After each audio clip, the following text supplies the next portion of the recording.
Monsieur Rezal Abdelkrim, merci de vous joindre à nous. Officier mécanicien à bord des navires de la Compagnie nationale de navigation, maître assistant, directeur de la marine marchande et des ports et conseiller au sein du ministère de Transport, conseiller au sein du groupe Logitran. Les divers postes que vous avez occupés vous ont permis de naviguer, voilà. Sans prendre l'eau, hein. Sans prendre l'eau, parfait. Donc, vous ont permis de vous doter d'une importante expérience. Avec vous, bien évidemment, nous allons en savoir plus. Je vous en prie, monsieur. Dans le maritime, il n'y a pas une grande expérience. C'est vaste aussi vaste que les océans. Oui, oui, forcément. Ouais. Heureusement qu'il y a les rivages. Merci, madame. Merci. Je vais essayer de présenter un peu les grands axes d'une nouvelle vision du système portuaire national à l'horizon 2035.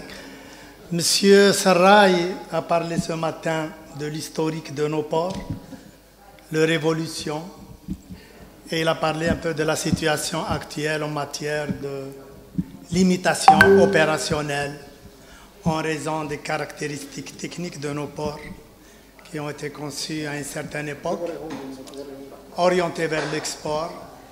Maintenant, il y a un changement de flux, et des flux dans les deux sens.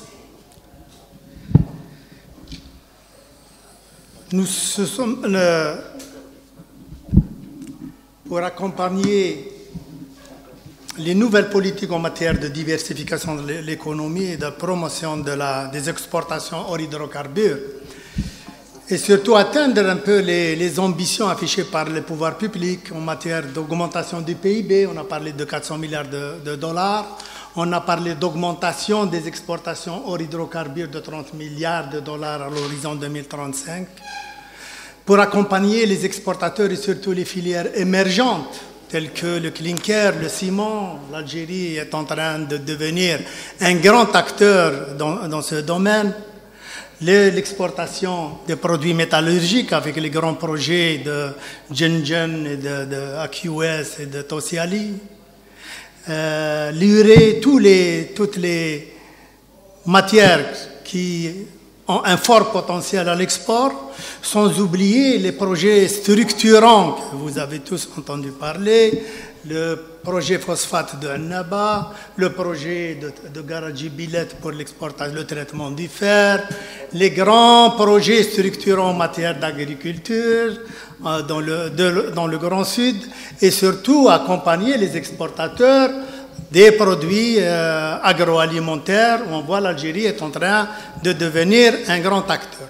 Tous ces projets-là reposent sur une logistique performante. Quand on parle de la chaîne logistique, c'est toute la chaîne. Mais le maillon le plus important et critique, ce sont les ports. Tout rentre par les ports et tout sort par les ports. 98% de nos échanges sont effectués par voie maritime. Donc, en ce moment, il y a une attention particulière sur la logistique et notamment sur les ports. Nous avons mis en place, avec tous les secteurs concernés, une stratégie à court, mais surtout à long terme. La stratégie à court terme, c'est comment optimiser l'existant, comment accompagner et prendre en charge les préoccupations des opérateurs économiques et notamment les importateurs pour les accompagner et rendre les produits à l'export compétitifs. M. Sarraï, ce matin, a parlé des coûts logistiques de l'Algérie, estimés entre 30 et 35%. Ça ne va pas aider nos produits d'être compétitifs sur le marché international. Ça, c'est à l'import. Il faut réduire les coûts, et à l'export, il faut réduire les coûts aussi pour accompagner cette politique de diversification de l'économie. Donc, on a mis en place une stratégie d'optimisation multisectorielle pour traiter toute la chaîne logistique, du transport maritime de bout en bout, jusqu'au sud du pays et pourquoi pas au-delà des frontières de l'Algérie.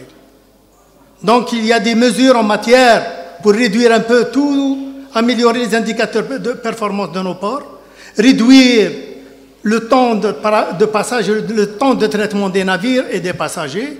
Donc il y a des actions en matière de régime de travail, en matière de numérisation, en matière de facilitation. Il y a une réactivité jamais observée par le passé, où tous les secteurs concernés, l'agriculture, l'industrie, le commerce, les douanes, tous ces acteurs-là de la chaîne logistique sont en train de contribuer à améliorer la performance de nos ports. Mais ça ne suffit pas. Parce qu'à un certain moment, chaque fois qu'on lance une mesure d'optimisation, on arrive à une limite. Pourquoi? Parce que les ports sont ce qu'ils sont. On ne peut pas aller au-delà. Les ports sont enclavés. Je ne vais pas revenir sur un peu les insuffisances. Un problème d'enlèvement des marchandises, problème de connectivité au chemin de fer, problème de connectivité au réseau autoroutier, ainsi de suite. C'est dans ce contexte que la mise en place d'une nouvelle stratégie à l'horizon 2035 est en train d'être élaborée et mise en place pour projeter le système national dans une modernité, à l'instar de ce qui se fait dans les autres pays. L'ambition, l'objectif ultime, c'est de conférer à l'Algérie un rôle d'acteur logistique dans le cadre de la ZLECAf. C'est ça notre objectif. Donc il y a des projets de réalisation de nouvelles infrastructures portuaires, greenfield, à l'extérieur des tissus urbains, conçus sur le concept de 3 corridors, un corridor ouest, les ports de l'ouest, un corridor est autour du terminal de Djenjen et un futur corridor au centre qui démarrera d'une nouvelle infrastructure portuaire qui sera réalisée au centre de l'Algérie. Parce que le gros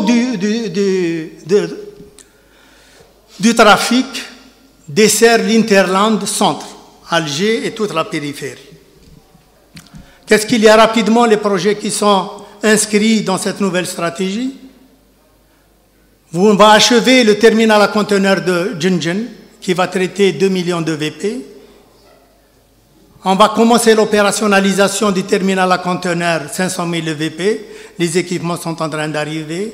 Il y a un projet d'extension d'1 million de VP. Il y a l'extension du futur port de Djenjen, donc une capacité complémentaire. Il va atteindre les 5 millions EVP. Il y aura le futur port centre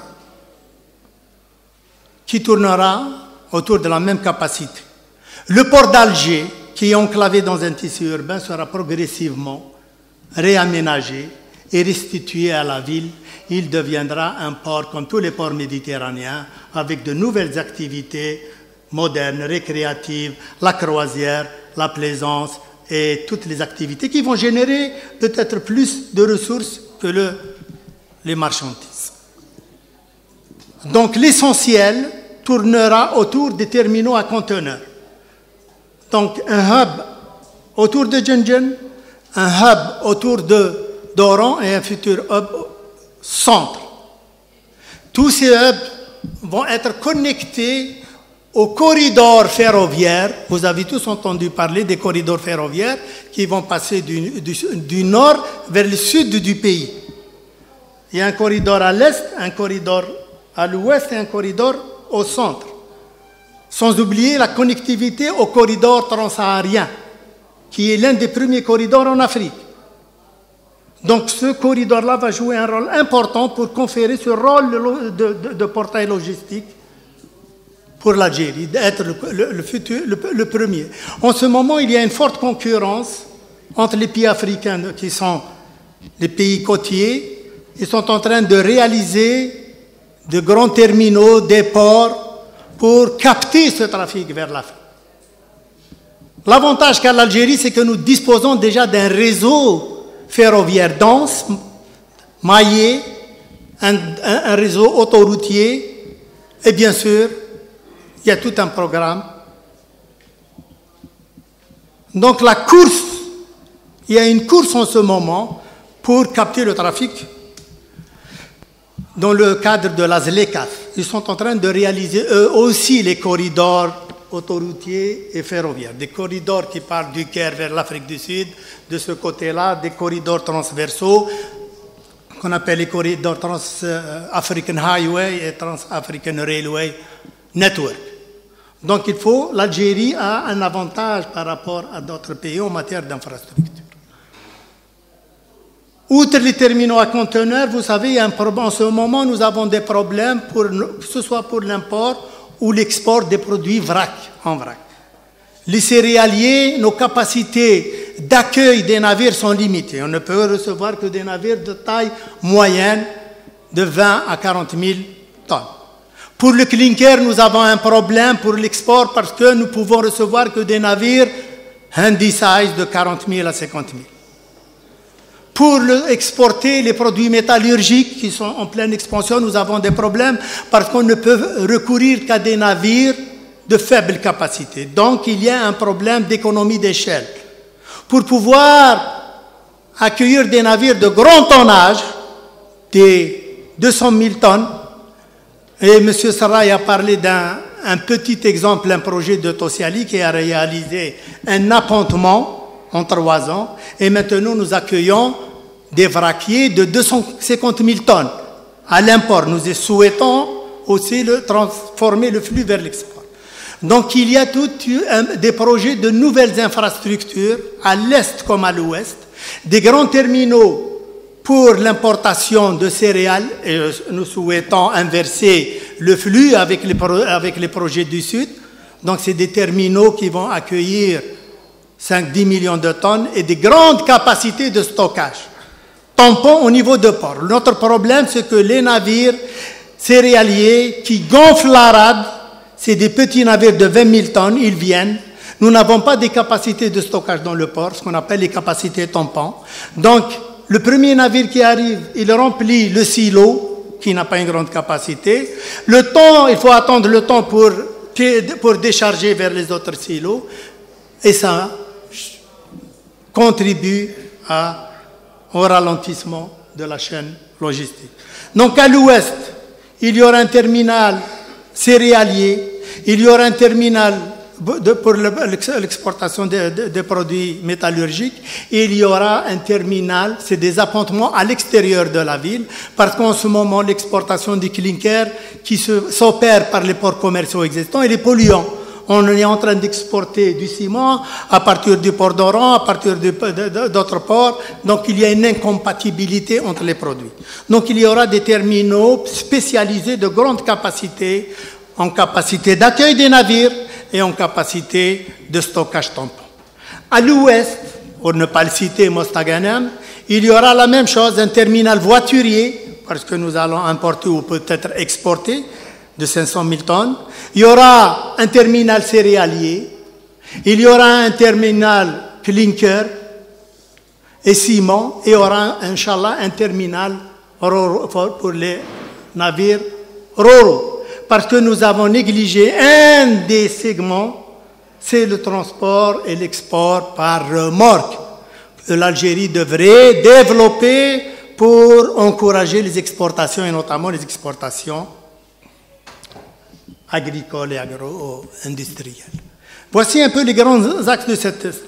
Bien sûr, nous avons commencé par l'essentiel. C'est la réforme institutionnelle et organisationnelle en matière de gouvernance. Nous sommes en train d'amender le code maritime pour mettre en place, pour une fois, l'autorité maritime, l'autorité portuaire.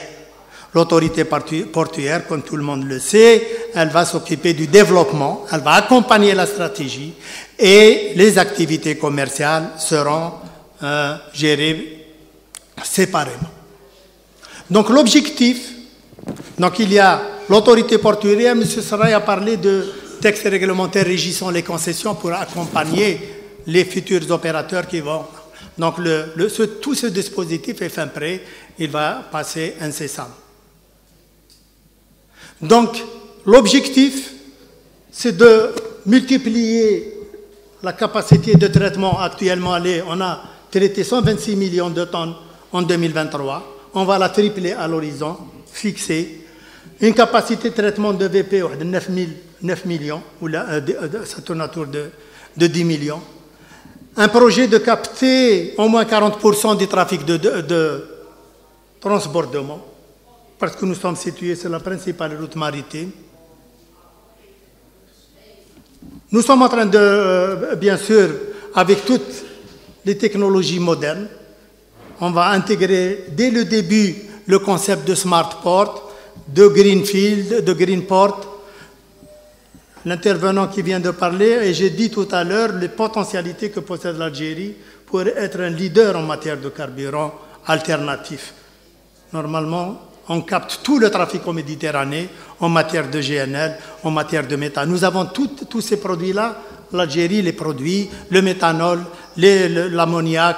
Et bien sûr, l'Algérie va devenir une future puissance en matière d'hydrogène. Sans oublier, bien sûr, il y a toute une pyramide institutionnelle, organisationnelle, gouvernance, gestion, infrastructurelle, les superstructures, la numérisation à outrance.